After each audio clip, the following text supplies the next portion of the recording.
G'day guys, welcome back to the Life Outside podcast where we share stories from outside to hopefully inspire you guys to get outside as well. Today I'm talking to Maddie and Tom and Daniel McKinnon, who I just hiked the Australian Alps Walking Track with. If you follow any of us on Instagram, you would have seen the journey unfold. We finished just before Christmas, which at the time of recording was about 2 weeks ago, which is kind of crazy. Time flies. But we're going to get into everything AAWT today, answer some questions from you guys that you've sent in and reminisce a little bit. So welcome to the show, guys. Thanks for coming on. Thank you. Thanks for having us. Hell yeah. So for those who don't know who you guys are, which might be quite a few people listening, I'll get you guys to introduce yourself and maybe share some of your experience in the outdoors and what you guys get up to. Dan, you can go first, although I think everyone knows you by now. Yeah, so previous hiking was, I've done a whole bunch of things through Europe and New Zealand and Australia, but kind of last year now was the breakout hiking year. Started on the PCT where I met Cam, and then jumped on the AAWT with you guys. Yeah. And Tom and Maddie? Yes, so my name's Tom. I've hiked maybe around 20,000 Ks or so. A lot in Australia, but also a bunch of stuff overseas like the PCT and the TA. I guess the thing that we've been doing recently is we've been focusing on FKTs. So in the last few years, my friend and I, we set the FKT on the Australian Alps Walking Track. And then I also set the FKT on the Bibbulmun Track. And then, well, it's not this year anymore. Last year, Maddie and I, we set the self-supported FKT on Te Aroa. Yeah, so we like hiking. Yeah. So Maddie, you've done a lot of those same hikes, I guess, with Tom and probably a few by yourself as well. Safe to say there is a few miles hiked in this call between us all. I mean, all four of us have walked the Pacific Crest Trail, which in itself is a lot of kilometers. But Tom, you've obviously walked the AAWT, the Australian Alps Walking Track, twice before us four all hiked together, which is cool. You were sort of our pseudo guide and navigator along the trek, which was much appreciated. Yeah, some of the AWT is just hectic, as we'll probably get into a bit more. But what made you all want to do the AWT again? I guess, Tom, you've done it twice before. Why a third time? Well, I've always gone northbound, so I had to do a southbound trek.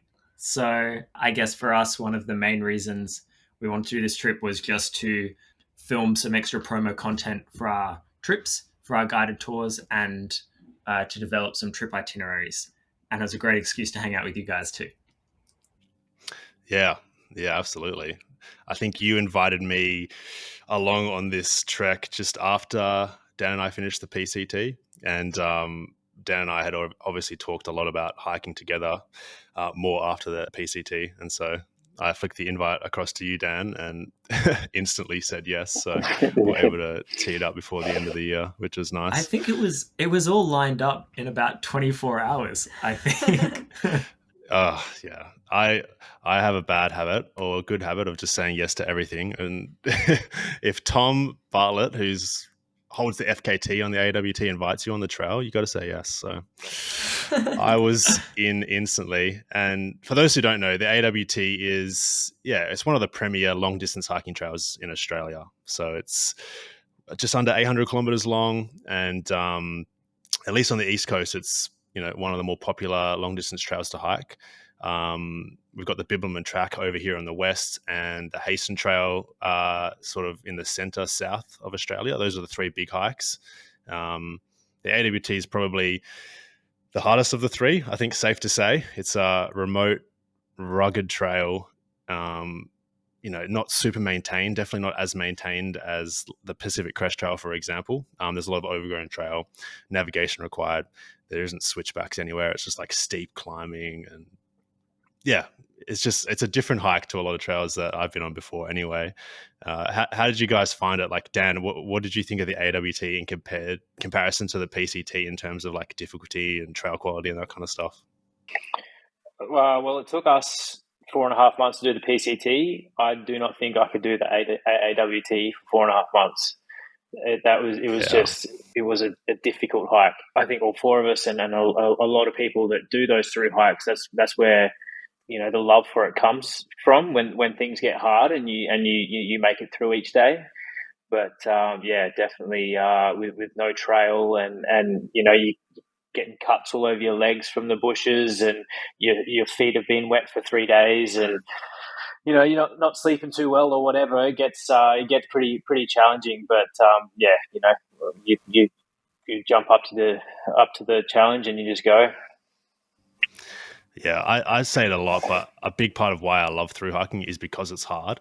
And Mm, so for me, the AAWT was just hard in a different way to the PCT. The PCT was hard probably because of how long it is. I mean, you're hiking for 5 months. You're out there for a mm, very long time, which gets exhausting, and you miss home and that kind of stuff. But the actual walking is like relatively easy because the trails looked after so well. Whereas the AAWT was shorter, but every step was just harder, and it was a good mm, challenge. And I think I personally thought it was the best way to end 2024. It was like a test and like a period of like growth on trail, and like sort of discovering how much I had learnt about through hiking that like last year, and how much fitness I'd put together and that kind of stuff. It was a good test. So I loved the challenge. How about for you, Maddie and Tom? Like in comparison to some of the other hikes you've done, what kind of difficulty, or where does it rate on the difficulty scale? I mean, you guys have hiked in South America, North America, all over Australia, New Zealand. You've hiked a lot of miles. Yeah, I think I'd say compared to something like the PCT, the AWT is quite a lot more rugged and slow going.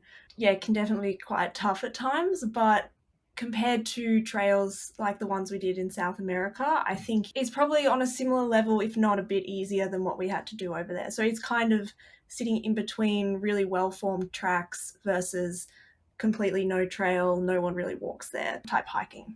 And you're talking about the Greater Patagonian Trail in South America, which is kind of more of a spiritual route than a defined trail. And I think Right. for that place as well, the big challenge is the language barrier. On the Australian Alps Walking Track, you can speak the language of the people around you. It's an actual trail. There's infrastructure. There's a guidebook.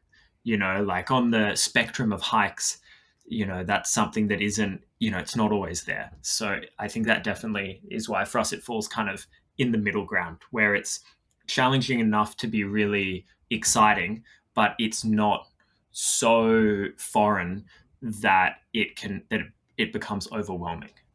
Yeah. Yeah, that's the beauty, I guess, of hiking in different countries and different continents, is there's just different challenges everywhere you go. Because yeah, hiking any trail in Australia is going to be a lot more comfortable for us, obviously, because we're used to the Aussie bush, we're used to the language, the currency, the resupply. We know all that kind of stuff. I've never hiked in South America. In fact, I don't think I've hiked a long trail where at least the most of the people that you come across speak English. So I've never experienced that sort of challenge on trail. But I can imagine it would just be crazy because like you have to resupply and charge devices and stuff. And if you don't know how to get to places or no one can talk to you, it'd be just hectic. It's already hectic enough at times. So yeah, the AAWT definitely posed its own challenges, and we got a ton of questions come through from the listeners asking about the trail, who are curious about different things. First one: what was your guys' favorite and most challenging moments on the AAWT? So, might go through everyone, your favorite moment and the toughest moment. You want to start, Dan? Yeah, there were so many moments on this trail that really caught me by surprise. I wasn't expecting to see as many waterfalls as we saw. I wasn't expecting to see the cave systems that we saw. But there were a lot of really really great kind of like almost profound moments with this trail. But I have to go and say the Kosciuszko Summit Day. I think in 24 hours we climbed 6 of the top 10. It might have been out of the top 8 even. Tallest peaks in Australia. I think it turned into a 45-kilometer day, a 14 to 16-hour day, and by the end of it, we were just absolutely cooked. But to have climbed those mountains, to have swam in the Alpine Lake, to go up. Damn, what was that little side? The The Sentinel. That's it. That was Sentinel. yeah. All of that in 24 hours. That's a great day.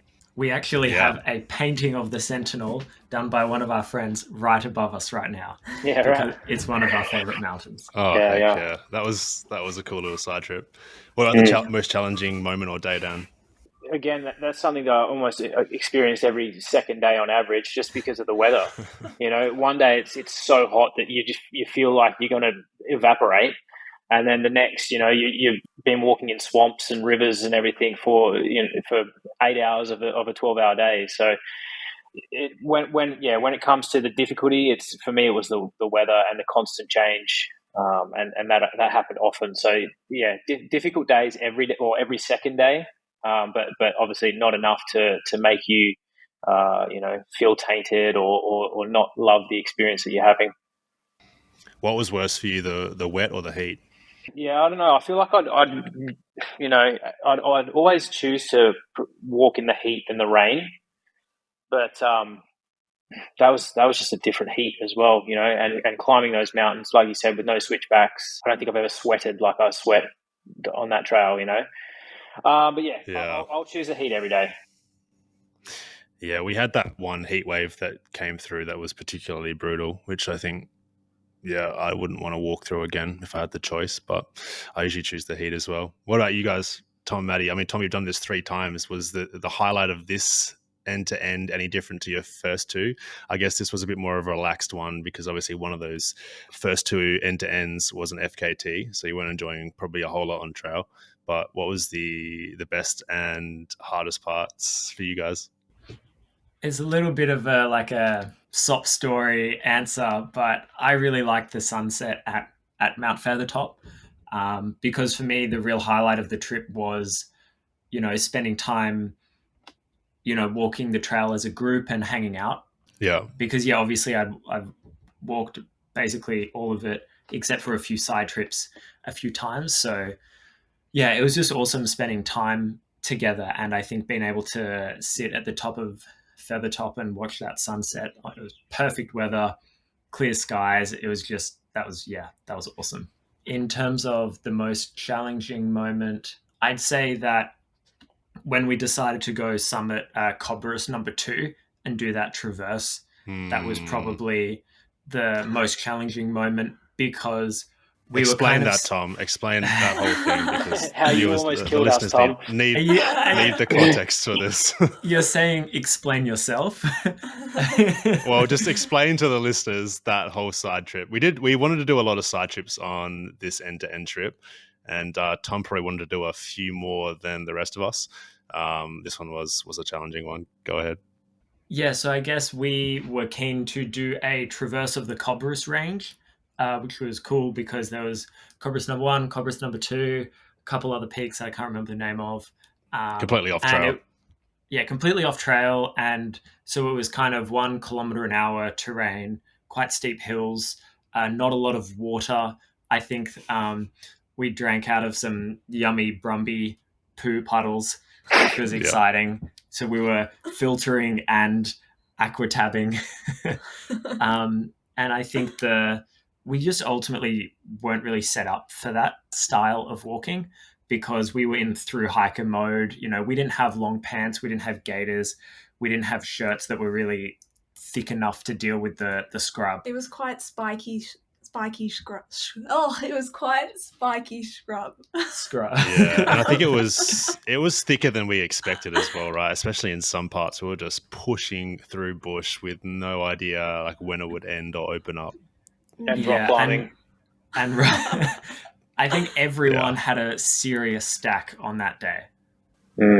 I got a good video of Dan just back first in the brush. Like, don't know how we even got there.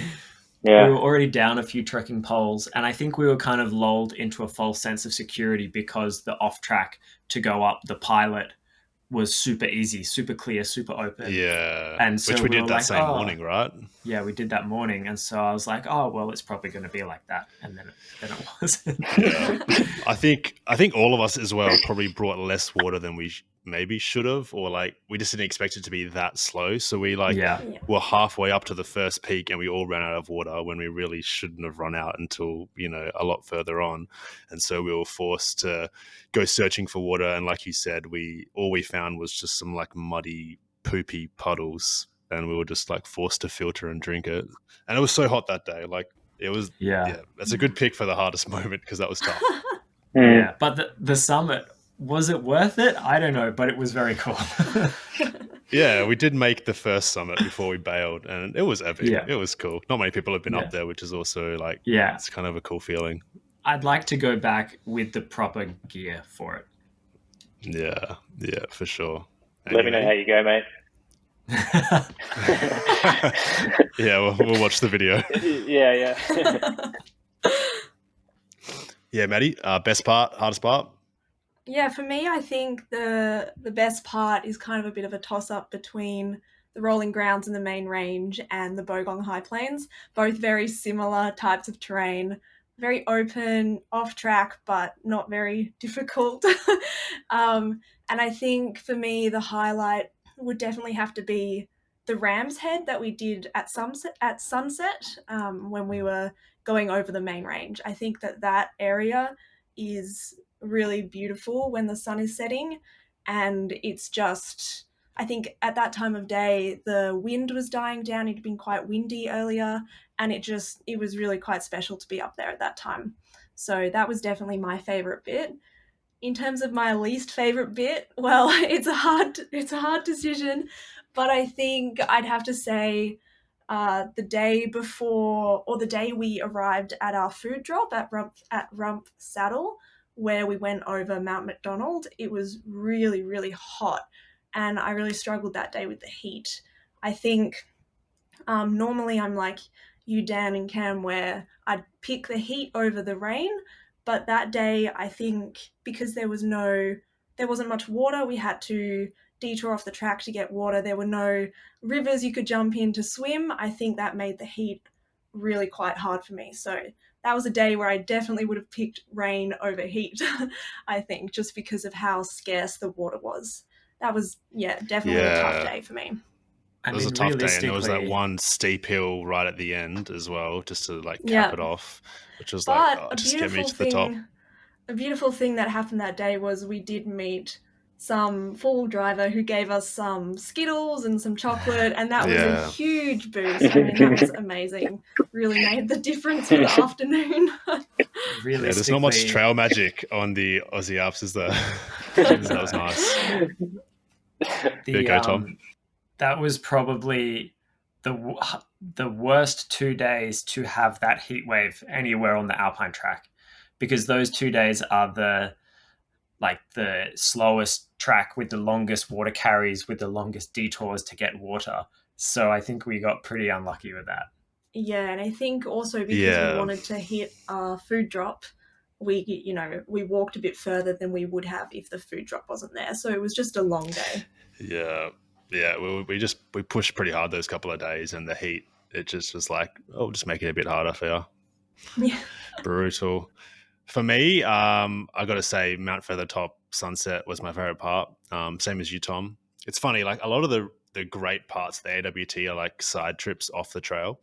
And that was one of them where it's like, I think we decided only a couple of days before to make that side trip up to the Feathertop and along the Razorback to Hotham.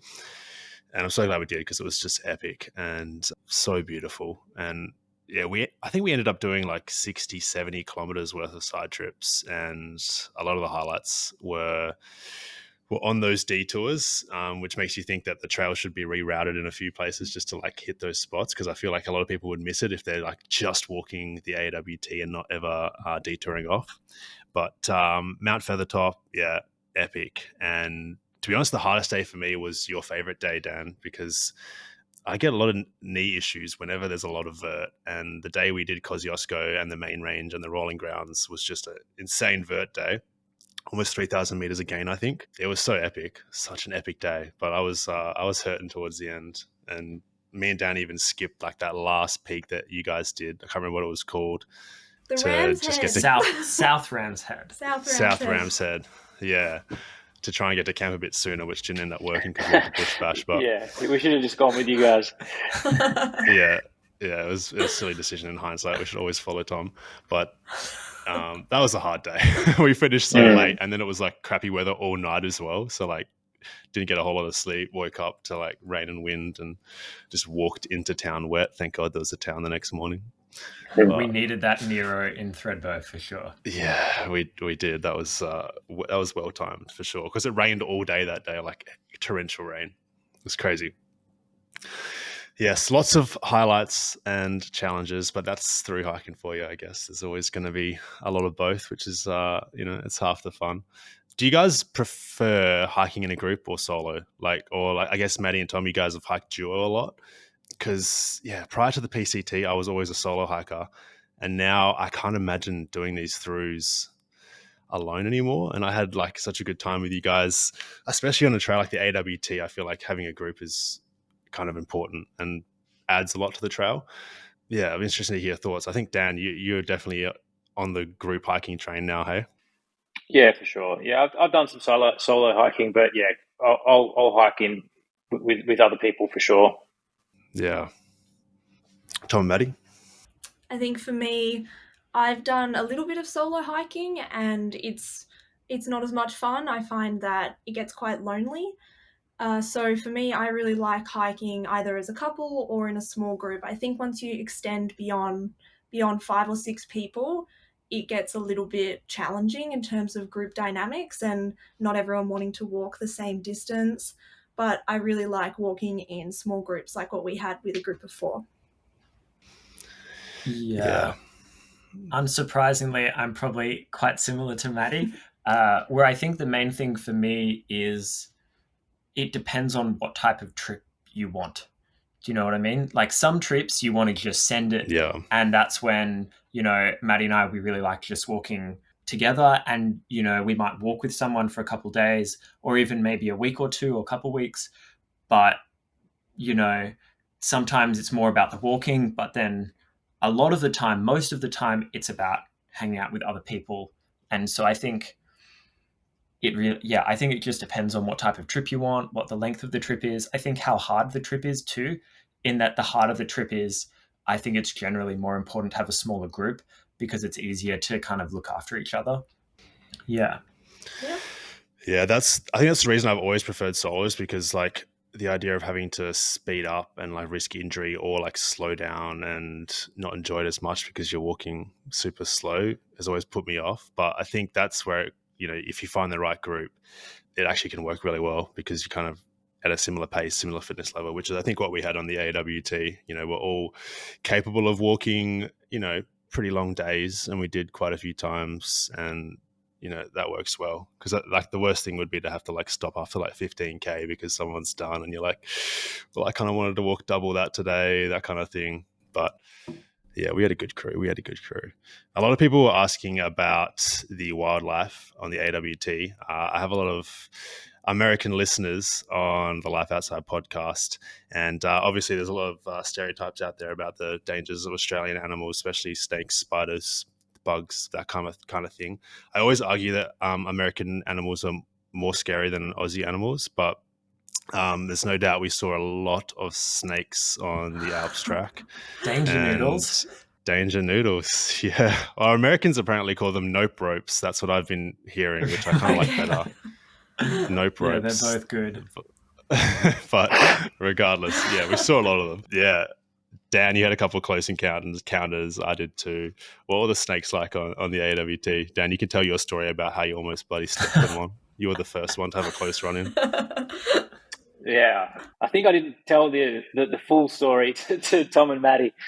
I was looking at Far Out, the app, because this was as we were going to Happy's Hut. There was no trail, but on my app it said that there was. And so I'm literally walking back and forth trying to look to my right into the scrub to see where this trail was.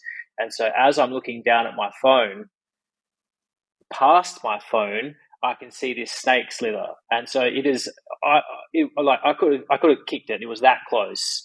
And then I realized what it was. I've moved my phone out the way, seen it rear up. I've jumped out the way, and it's slithered off. And it was a full grown eastern brown. Like I think it's in the top 3 most deadly snakes in the world.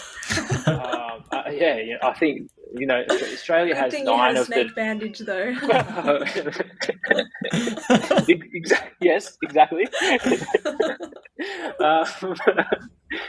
But so that was the closest. I mean, Cam maybe got a bit closer than I did, but that scared the absolute crap out of me. And then after that there was a whole bunch more sightings. But as much as you want to say that the wildlife is dangerous, snakes aren't out there hunting for you. They can feel your vibrations, and they know to just move out. I mean, there would have been thousands around us, and we maybe saw like a dozen. They move out the way. They're not there to hurt you or come after you or anything like that. So yeah, I got a lot closer than I wanted to with that one, but the rest of them, you didn't feel threatened. You see the first snake on day 1 and you're like scared, but by snake number 5, you're just letting the person behind yeah, there's a snake just here, and you keep walking, and yeah, felt safe. Yeah, the snakes generally will sense you first and get away, and then if they don't, you'll generally see them, before you step on them. But yeah, I had that one close encounter, which I also didn't tell Tom and Maddie the full story of, because I was also looking at my phone and pretty much stepped on a brown snake. I'm pretty sure it was a brown. It was a golden brown, and it like ripped up my leg and then slithered off. Yeah, as long as you're paying attention, I think they're nothing crazy to worry about. But like, we posted heaps of videos of snakes on Instagram, and there was so many comments of people like, nope, never coming to Australia. I will never hike in Australia. On and on and on. There's snakes in the US too. Yeah. That's the crazy thing. There's snakes that rattle at you in the US, which is scarier. So, there's definitely snakes here, but yeah, when's the last time someone died in Australia from a snake bite? It's been a long time. Hiking, it would be tens of years. Yeah, I think decades. it's farmers that have issues. I'm literally Googling that right now. Yeah, Google it, because we need to get people to come hike in Australia, and snakes putting them all off. Yeah, it's definitely a thing of perceived risk versus actual risk. Totally different things. Because you were navigating a lot, Tom, and you were saying how you would see just snakes everywhere, but like none of them are ever attacking you, right? They'd always go in the other direction. No, I mean, the only one that reared up at us was when we were doing the side trip up the Razor, and we were going up to the top, and again, it was a brown snake. But yeah, I mean, it's one of those things where, for me, when I see a snake, my instinct is always like, oh, you're scared. But then a second later, when your rational brain takes over, that's when you go, oh, it's just a snake, it's fine, and then you let it slither off. Mm-hmm. What about, like, we did a lot of bush bashing on the AAWT, where like often you can't see your feet. Like, are you worried about snakes in those situations? I think it's kind of a scenario where you just can't really think about it, and you're making so much noise and vibrations anyway, especially in a group of 4, that they're almost certainly going to have heard you coming and are already gone. It's just, I don't really think it's something that you can worry about when you're bush bashing through some shrub. Yeah, I just don't think it'll happen. I think they're normally caught unawares when they're sunbathing in the sun in open terrain, and so if they're not sunbathing, they're generally probably more alert. I think I could be wrong, but they'll probably hear us coming. The fact is, in the super unlikely scenario where you get bitten by a snake and it breaks your skin and it's not a dry bite, you have tools to manage it. You have a snake bandage, you know what to do, and it's a solvable problem. Yeah. Dan, did you get that statistic for us? I'll read you this. So it says, in Australia, the average mortality rate from snake bites is 0.03 per 100,000 people per year, or about 1 to 2 people. But wow, that's not saying, and that's not saying that like every year there's 1 to 2 people. That's just saying that's a rounded out average. Yeah, so it's exceedingly rare. And like Tom said, most snake bites are actually dry bites anyway. So even if you get bit, like the chance of envenomation is like so low. Yeah. Tom's Googling now. How can you tell? Yeah, I mean, if Wikipedia doesn't say, wide then I eyes. don't see how we could There's ever not even ever stats for it possibly because know. no one ever dies. Well, no, I mean, Stats don't it exist. does happen, but it's just mostly people like out farming or something. The thing is that it happens when people get bitten by a snake and they don't realize, which is actually a lot more Yeah. common than you would think.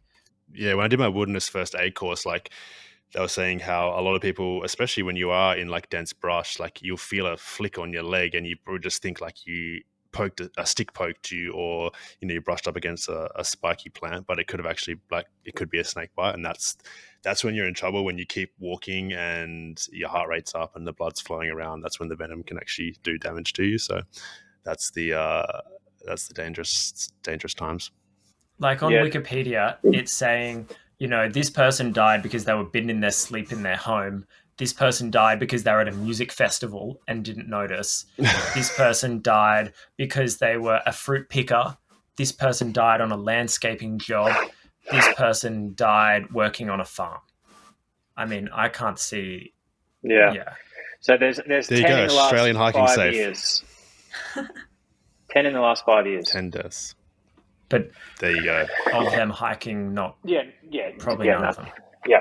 I think if you're on trail hiking in Australia, you're aware of the risk. And then, like you said, Tom, if you're aware of it and you do what you can to manage it, the chance of actually dying is pretty much nil. Snake bandages and some sort of satellite communication device with an SOS function.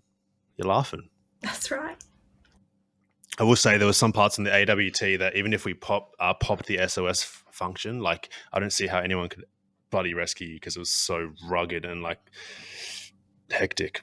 I think in most areas it's like driving to the nearest road and then people walking in and carrying you out most of the time. And in some places helicopter, but yeah. Yeah, that's it. So there was, outside of snakes, lots of challenges on trail, obviously. Like water was another big one that I got some questions about. Tom and Maddie, who have probably a bit more experience on the East Coast and the AAWT, you guys have like this map you've made of the trail and like where water sources are. Like, what is your strategy, I guess, process for finding water on trail? Because there was definitely sections where like you said, there was long carries and like there wasn't water in maybe the obvious spot or like where we were expecting it. We had to like detour off and like go find it. Yeah, I think that the main thing is that on a trail, say like the PCT, you might be like, oh, it's 20 Ks to the next water. I'll be there in 5 hours. And you could be pretty confident in that it would take you, probably less than 5 hours to get there. But on the Alpine track, it might be 20 Ks and it could be 5 hours, but it could also be 12 hours. And so it's a matter of not just understanding how far that it is to the next water source, but also what the terrain is like, because it's super easy to get caught out. Even with a 6 kilometer water carry, if you're not carrying much water and that ends up taking 3 hours and it's 35 degrees, then you could get caught out really quickly. Yeah, I definitely found that to be true. Like, I pride myself on being pretty good at like managing my water and not carrying too much. Like, because carrying way too much water is a pretty easy way to just overload your pack. And you can go super ultralight with your gear and then carry like 4 liters of water, and you've just like doubled your pack weight. I love cutting it close with like water to water sources, but that's something that I definitely found in the AWT, especially on the hot days when you just are drinking so much water and you're moving slower than you might expect. Like on the PCT or the Bibbleman track, like where I'm from here, like walking 5 kilometers an hour is just what you think you can do the whole time, or what you can do the whole time. Whereas on the AWT, there might be a section where like 2 Ks an hour is the pace you're able to walk at. And so it just radically changes how much water you have to carry. And obviously there's so many factors with how much water you're going to consume as well. Yeah, we had that heat wave, which just leveled up the difficulty as well. Like, how much water were we drinking per hour when it was like almost 40 degrees? Just ridiculous amounts. Yeah, crazy. resupply on the AAWT, we had a few questions about what food we were eating. And obviously it's like a really remote trail as well. So I think most people that walk the AAWT end to end do like food drops throughout the track at different points. Like you either pay someone or you go beforehand in a car and like drive out food caches.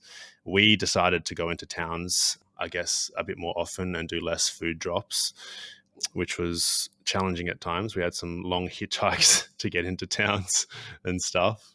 What are the pros and cons of doing a food drop versus a town resupply?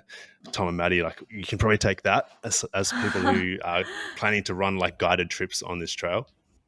Yeah, so I guess the obvious downside of doing food drops is that you either have to pay someone to do it or you have to do it yourself. And doing it yourself is a lot of work, especially if you're doing it for the whole trail, because there's a lot of driving involved, and you not only have to drop it off before the track, but you need to go pick it up at the end. So you have to do all the driving twice. And there are a few companies that will put drops in for you in Victoria, and that's great, but that's obviously money.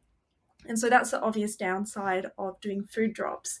When it comes to hitching into towns, I think we had really great success in Adaminaby and going into or coming out of Hotham. That was fine. There were a few towns that were completely fine. It was really just Omeo that we struggled with.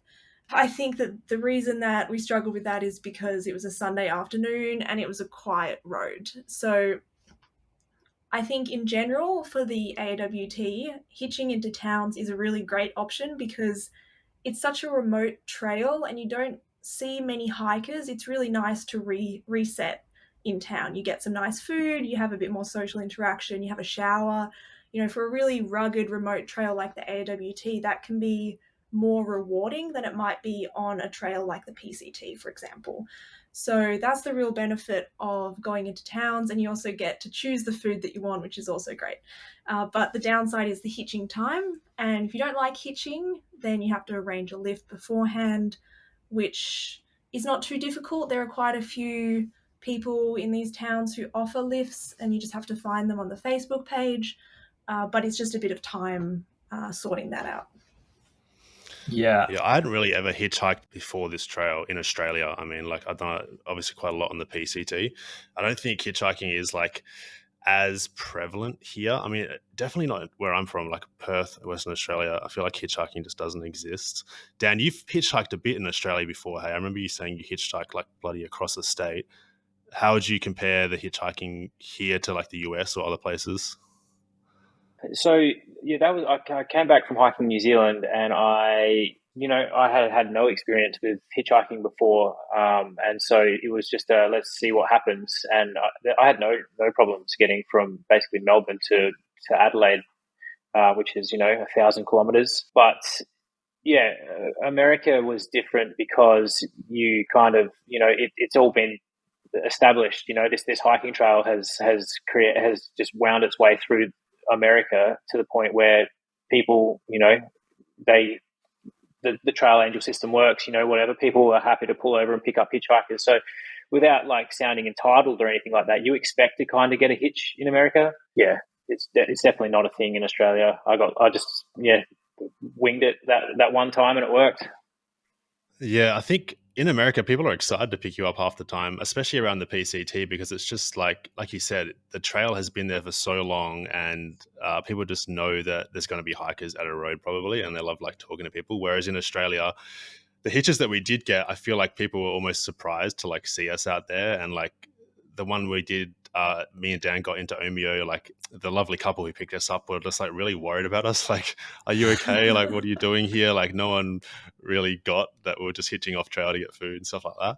So I think it's just about the prevalence of it on the trail. And who knows, maybe one day the AAWT will be, super popular and hitchhiking will be just like a normal thing. But yeah, it's a bit strange compared to somewhere like the US, I think, or at least the PCT side of the US.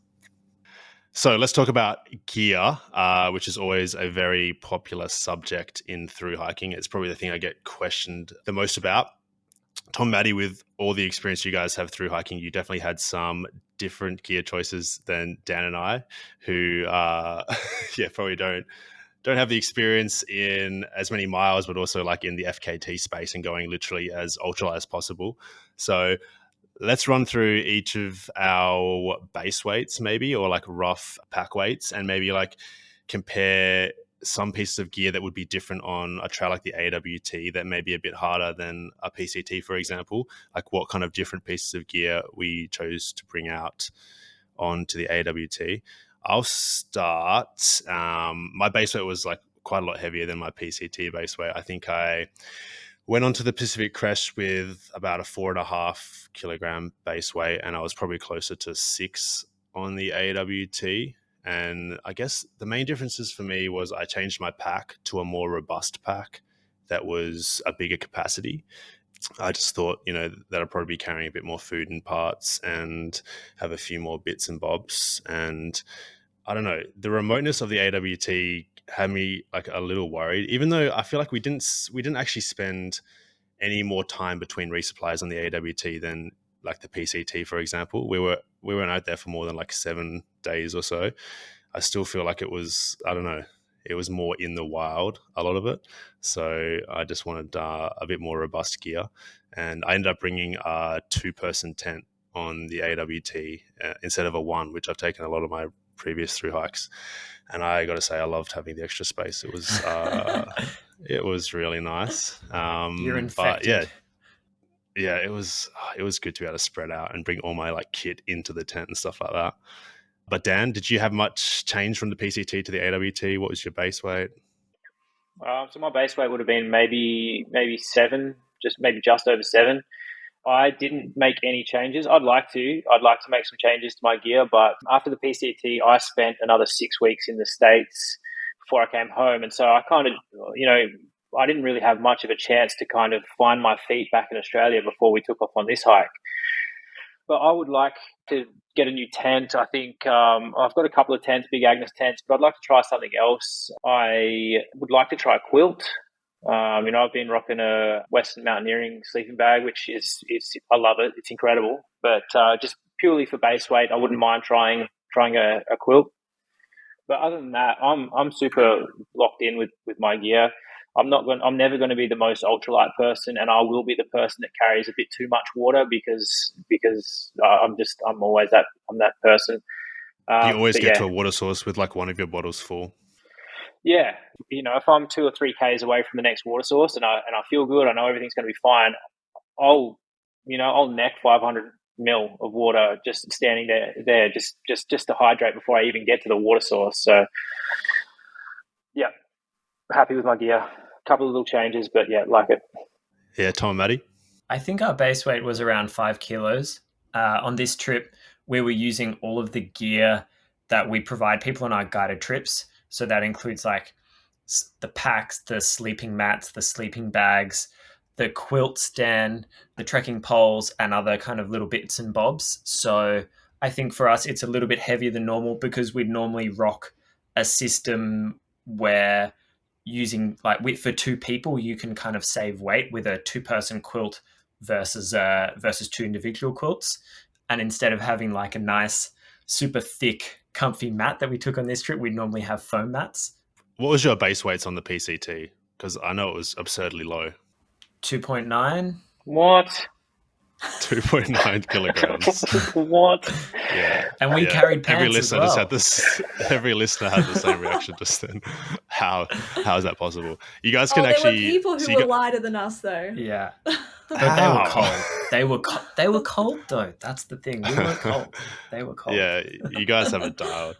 For those who don't know, Maddie and Tom, we've alluded to it. They run a hiking guiding company and also a website, theadventuregene.com. Is that right? And I think you guys share your gear lists and a lot of other really useful articles and track guides and stuff like that. So if you're listening and you're interested to see how they possibly got their base weight that low, go check them out. But I feel like you're just carrying a water bottle in your sleeping bag. It doesn't make sense. It's just ridiculous. You guys had umbrellas. That was probably one unique piece of gear that you had that Dan and I definitely didn't have, and you probably don't see that many people through hiking with. Walk us through the umbrellas and why you love them so much. Because you guys were trying to convince us that umbrellas are the way, And I don't know if I'm there yet, but I'm intrigued. I think for us, the umbrella, it just adds so much comfort for how much it weighs. You can use it when it's really sunny and it gives you a bit of shade. It keeps you so much cooler to be able to walk with your hat off, with a bit of shade that the umbrella provides. And then you can also use it in the rain to just keep the rain off your face. And it's just so nice. I just don't There's no going back. Yeah, there's no reason we would not take one now, because we've just noticed how much more comfortable we are in a wider range of environments. And it just ultimately, for 150 to 200 grams, it's just not a lot of weight to carry for something that increases your comfort by that much. And it's hands-free as well. Sometimes. Depends on the conditions. Right. Yeah, right. so Yeah, of if course. it's not Yeah. too windy and we have the right pack set up, we can wear it hands-free, where we tuck it into the vest straps on our packs and we cinch it with some cord. So that makes a big difference. It's really nice to be able to still use your trekking poles whilst using the umbrella. Yeah, kind of what it stemmed from was we were planning for the Te Araroa FKT, where it was 3,000 Ks long. You have to kind of do it over summer, realistically, for an FKT attempt. And we knew it was going to be really hot, and it can also rain heaps. And so we couldn't pick and choose when we were going to walk. We knew we would be walking for 16 hours a day. And so we thought, well, what's the most efficient way to be able to cover this distance? And with a 130 gram umbrella, you totally save way more than 130 grams of sweat, keeping you cooler. And then in the rain, it just means that instead of looking down at the ground, getting that tunnel vision with your hood over, you can actually look around, and it turns the rain from being something that you really dread, which I really don't like walking in the rain that much. But with an umbrella, it turns into something where I go, oh yeah, that's fine. It's not a big deal. And so it kind of hints at the fact that what Dan was talking about earlier about how he found the weather really challenging. The umbrella is the thing that takes the edge off the most challenging aspects of the weather a lot of the time. And that's why we bring them. Yeah, I was before this hike probably firmly in the no umbrella camp, but I think probably most people who hear about hiking with umbrella probably think like, oh, cool, when it rains, it'll help keep the rain off me. But what I realized watching you guys and how you use the umbrellas, it's like super diverse, the amount of use cases that you can have for not only is it for the rain, but also for the heat. It's huge in the heat. You're just basically constantly shaded, which just drops the temperature on your face and body by, a significant amount of degrees. And then also what I found was that a lot of the rain that we had on the AAWT was like, it was kind of hot, but also wet. And the worst thing in the world is when you're like wearing a rain jacket and sweating under it. So you're not actually staying dry because the rain's, the rain's getting blocked, but you're sweating. But you guys could take your rain jacket off and then use the umbrella and you'd be cool and dry. And that seemed really useful as well. So there's actually like so many use cases. Yeah, for sure. And I think the other thing that we haven't clarified is this also, not only is it really good in the sun for the heat, but if you get one that is SPF 50, then it just cuts down on how much UV your body is getting during the day. And for people who spend months outside at a time through hiking, just having the umbrella up for a couple of hours in the middle of the day when the UV is at its peak, it's just really, I just don't see how it could be. Cutting your risk of skin cancer is just like a no-brainer. The other thing for us is as guides, when we're leading trips, they're really useful to have, if there's a first aid incident where someone's on the ground. We instinctively probably did it a few times to like everyone on the trail on this trip. When someone's just sitting down, you just walk and you pop the umbrella over their head, whilst they're tying their shoelace or purifying some water or something. But also in a first aid scenario, whether it's hot or rainy, they're just worth $1 million. Yeah. I think I need to get you guys back on the show and we'll just talk only about gear for like 3 hours because or only umbrellas for 3 hours. Oh, it's just umbrella. We could do an umbrella show, but you guys have an incredible amount of knowledge. Like me and Dan learnt a lot I think you'd agree, Dan, like just hiking with you guys in the AAWT for a while, and we could share some of that wisdom.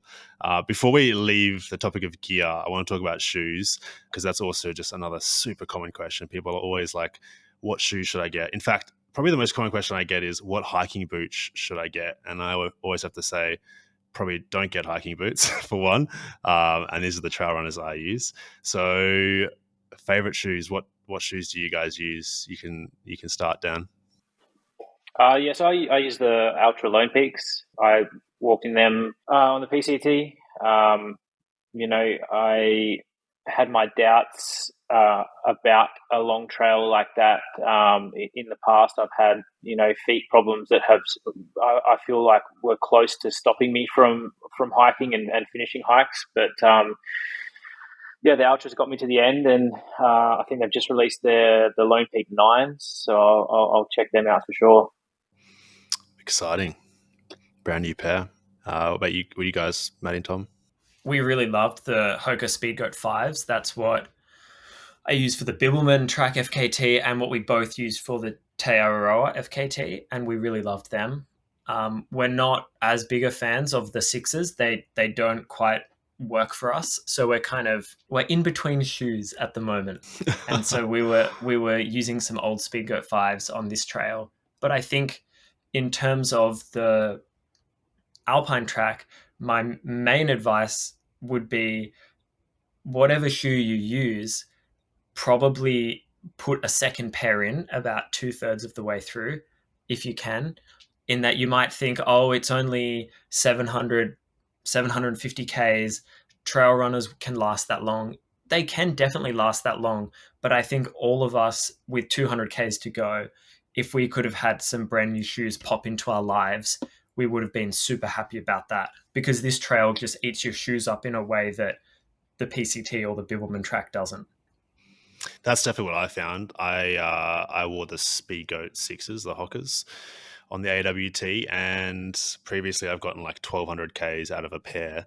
So in my head, I was like, yeah, the AWT one pair will be fine. But my foam was pancaked 500K or 600K in, and started getting holes and wearing down, because it's just such a rugged trail, and you forget how much damage a shoe can take when it's rocky underfoot and you're pushing through brush and it's getting wet and then dry and then wet and then dry, which happened quite a bit on trail as well.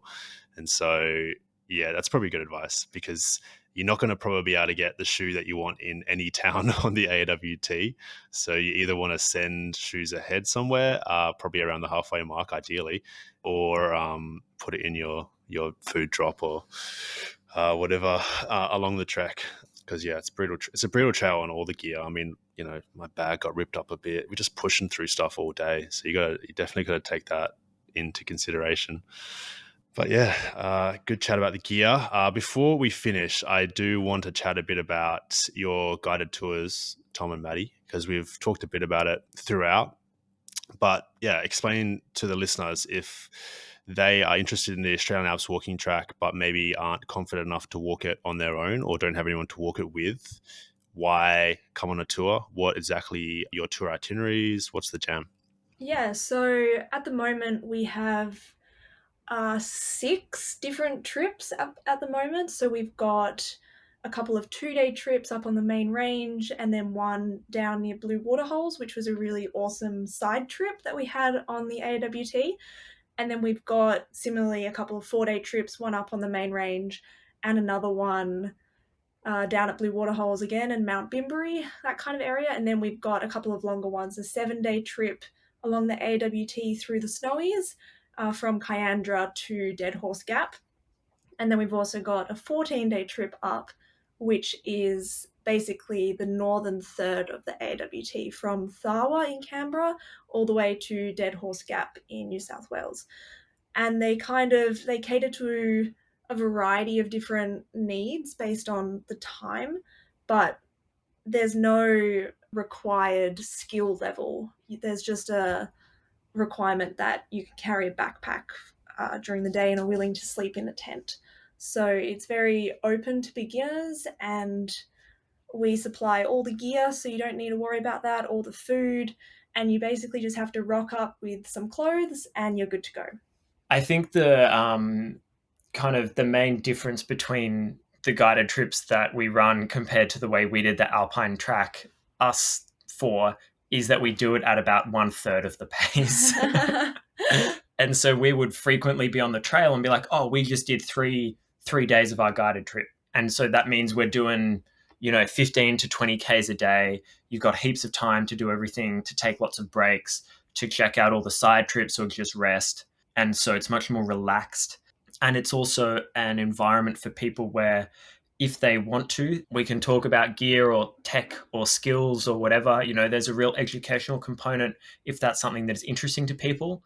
And the other thing is we work quite a lot on wilderness immersion. So we run a mindfulness session every day that is designed to help people connect with the environment around them, which is something that a lot of recent research has shown is really like the best way to like maximize the mental health benefits of spending time outside. So that's something that we're also really focused on, is really important to us. Yeah, I think as far as people that want to go on the trip, I think it falls into two main camps of people that I think that would really benefit from the trips, the guided trips, is people that want to hike the AWT but maybe aren't confident to do it themselves or hike a part of it. And also people that are looking to do like a longer through hike, maybe the Pacific Crest Trail or the Appalachian Trail or Te Aroha, because like you just said, Tom, you guys are insanely knowledgeable and you're both very humble about it, but you are definitely two of the most knowledgeable hikers on planet Earth. And so just the pure value that people would get to come along on the tours, to ask questions, to learn about gear, how you can drop weight, nutrition, training, all of this stuff, super valuable. So if people are interested in booking a tour, where can they do that? They can contact us through Instagram, or you can go to our website and there's a nice booking page that they can visit. theadventuregene.com. Oh, Also, we have to talk. You're excellent marketer, Maddie. Maddie, you briefly mentioned as well on the tours you guys do all the food, and you should talk a bit more about that, because that's also a question that I got, and a lot of comments on all our videos was like how good the food that we ate looked on our through hike of the AWT. You guys were testing out meals that you're going to use on your tours.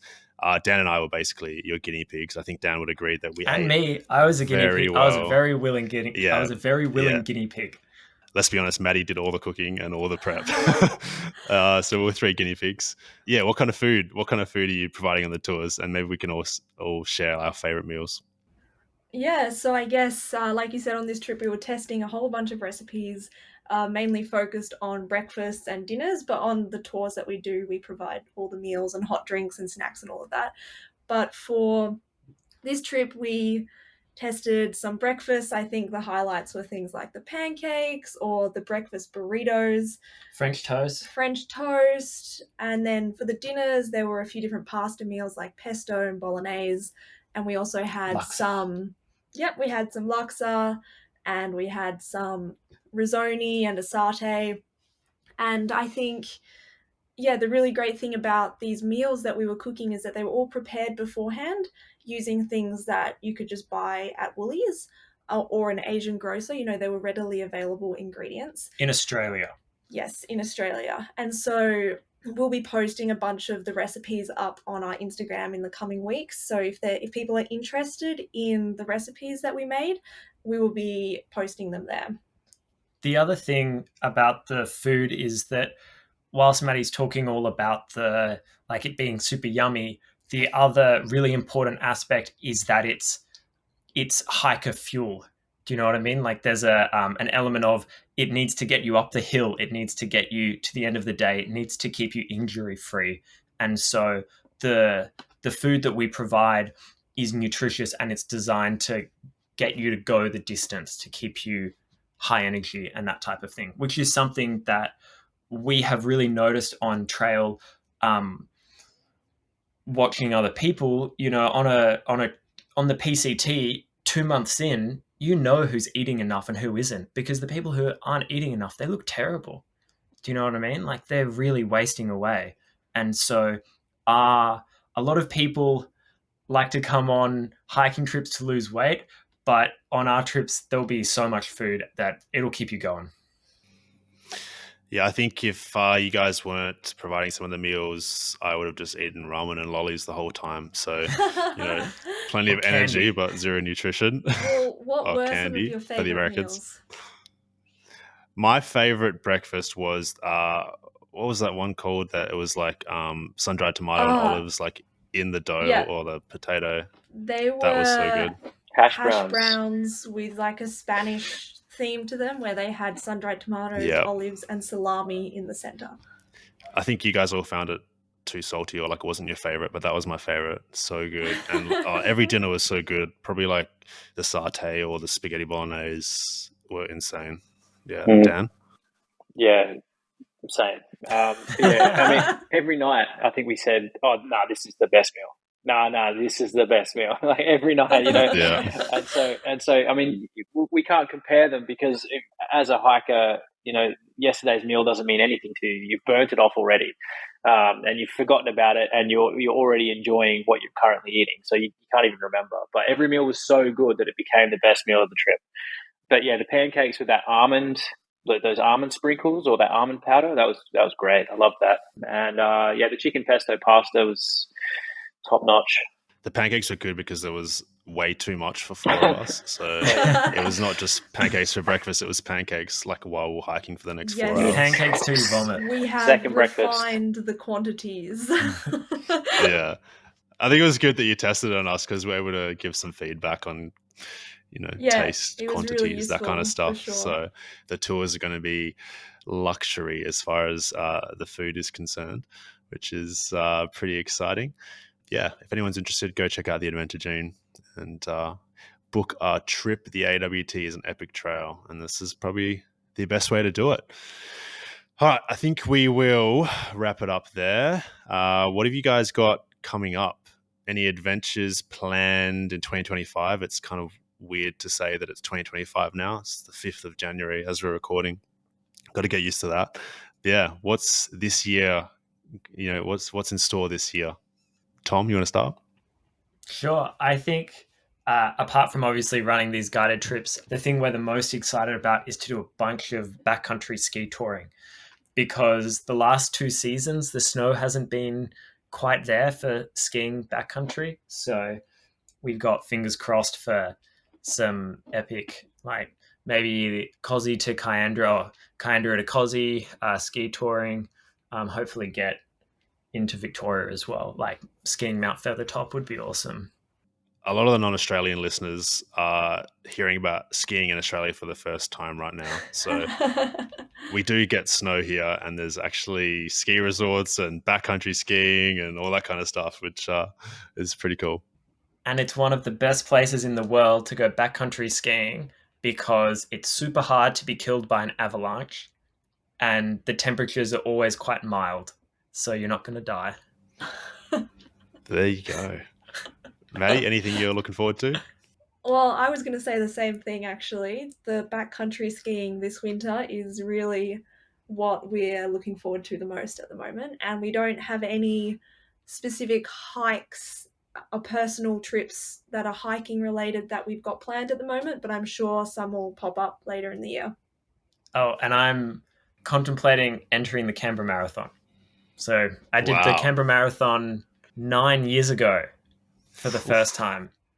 So maybe it's time to make a return. When is it? When is the marathon? Tom's an elite runner as well, by the way. Not elite. Elite runners would go, oh, he's a slow runner. But yeah. To us, you're basically, the Flash. Yeah, you're basically Sonic, yeah. Yeah. So when's the marathon, sorry? April. April, yeah. Oh, wow. Yeah. So just around the corner. You enjoy that, mate. You enjoy that. I'm gonna continue running slow. I do want to run more this year, though, which hopefully happens. We'll see. We'll see how we go. Dan, what's happening? There's a lot that I want to do, and I as much as I want to put it out there, so it can come to fruition. I'll keep those cards close to my chest at the moment, but I do want to attempt an FKT of a hike nearby. I've been chatting to Tom about that, and there might be some good weather coming up. So it's not a long one. It's as far as an FKT, it's a 260 kilometer track. So hopefully could get that done in just over 2 days. But yeah, I'm going to need to lean on Tom for knowledge and logistic help and see how I go. Hell yeah, dude. That's exciting. And Cam? Oh, lots of stuff happening this year. We're hopefully going to get the Life Outside podcast weekly and regular. So as far as non-adventurous stuff, stay tuned, listeners. We're coming to you with weekly episodes, which is really exciting. But there's always a million hikes I want to do. I want to travel to a lot of new countries this year, which basically means I'm going to Europe. I'm just going to hop between a few. But I'm excited this year, going to travel a bit more with my wife and hopefully do some hiking over there, head back to Japan as well, another place that we've been wanting to go for a long time. Unfortunately, probably won't be through hiking in 2025, at least not a 5-month long through hike like the PCT. I think we all talked a bit on the AAWT about doing another trail together later this year, so we might hop onto the Hyson Trail, which is another long one in Australia, but we'll see how that turns out. But yeah, there'll be plenty on this year, which I'm excited for. So yes, the trails await. Should be good.